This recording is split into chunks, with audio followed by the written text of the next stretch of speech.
What happens to a person when they're completely cut off from the world? I'm not talking about a weekend digital detox. I mean true, profound isolation. Today, we are diving into some of the most extreme cases of isolation ever recorded, exploring the chilling effects it has on the human mind and body. This isn't just about being alone. It's about what happens when your reality shrinks to just four walls, or even less. Let's start with one of the most famous, and frankly, heartbreaking stories, the case of Jeannie Wiley. Discovered in 1970 in a suburb of Los Angeles, 13-year-old Jeannie had spent her entire life in almost total isolation.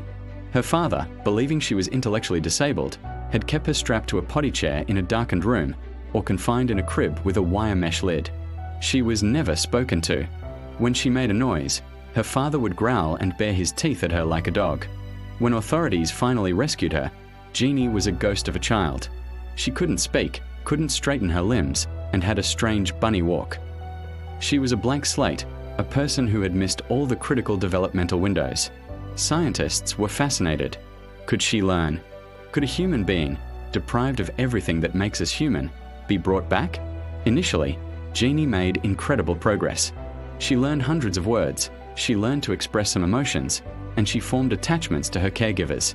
It seemed like a miracle, but the miracle was fragile. The critical period for language acquisition had passed. She could string words together, but never master grammar or syntax. Her speech was always broken, like a telegram. Applesauce by store. Father hit arm big wood. Sadly, Jeannie's story doesn't have a happy ending. After years of being passed through different foster homes and research settings, some of which were abusive, she regressed. The funding for her research dried up, and she disappeared back into the system. Today, she lives in an adult care facility in California, once again silent, a tragic testament to the irreversible damage of extreme isolation in childhood. Our brains are wired for connection, and without it, the wires just don't form correctly. Now, let's move from a case of imposed isolation to one that was, in a way, self-chosen, but just as extreme. Imagine being the last person of your kind on Earth. This was the reality for the man known as the Man of the Hole. He was the sole surviving member of an uncontacted indigenous tribe in the Brazilian Amazon.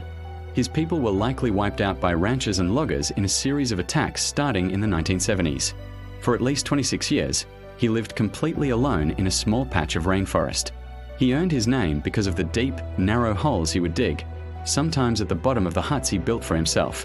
The purpose of these holes is still a mystery. Were they for trapping animals? Hiding? Or did they have some spiritual significance? We'll never know. Officials from Brazil's indigenous agency, FUNAI, monitored him from a distance for decades, leaving him supplies like seeds and tools, but respecting his clear desire to remain uncontacted. They filmed him once, from afar, a fleeting glimpse of a strong, healthy man in his 50s, chopping down a tree. He survived by hunting, gathering, and tending small gardens. He was a phantom in the jungle, a living monument to resilience. Think about the profound loneliness. No one to speak your language with.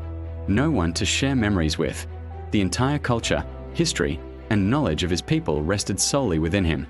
In August 2022, he was found dead in his hammock, having passed away from natural causes. He had prepared for his end, covering his body with bright macaw feathers. It was a dignified, solitary end to a solitary life.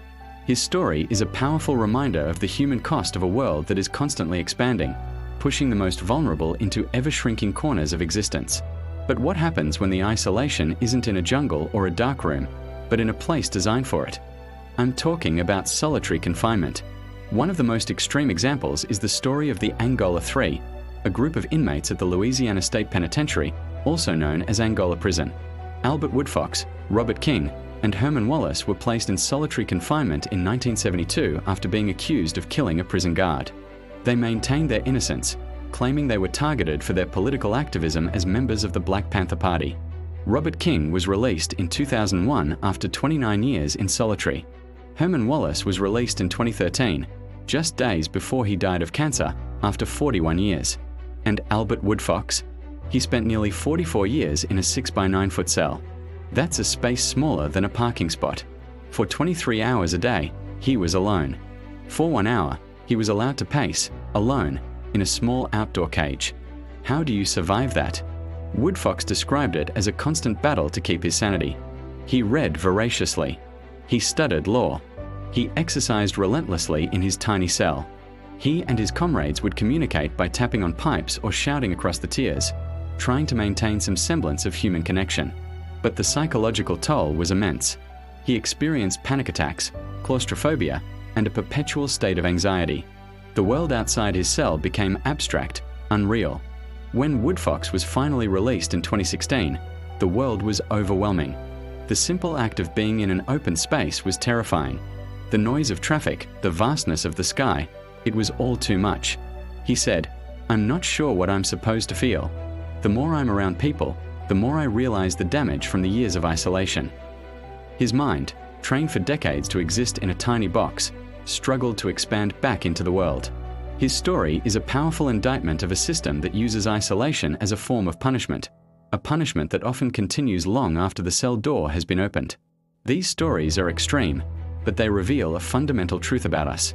We are social creatures, hardwired for connection.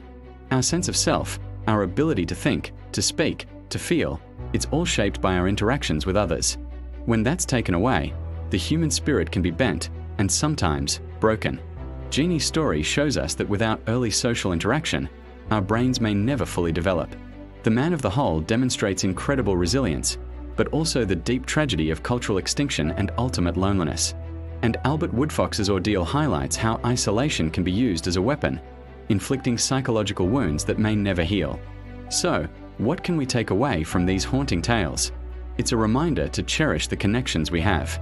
That conversation with a friend, the hug from a family member, even the simple nod to a stranger on the street, these aren't just pleasantries. They are the very things that keep our minds healthy and our spirits intact. They are what make us human. Thank you so much for joining me on this deep dive into the world of extreme isolation. If you found this topic as fascinating and thought-provoking as I did, make sure to hit that like button and subscribe for more content that explores the incredible and sometimes terrifying aspects of the human experience. Let me know your thoughts in the comments below. Stay curious, and I'll see you in the next video.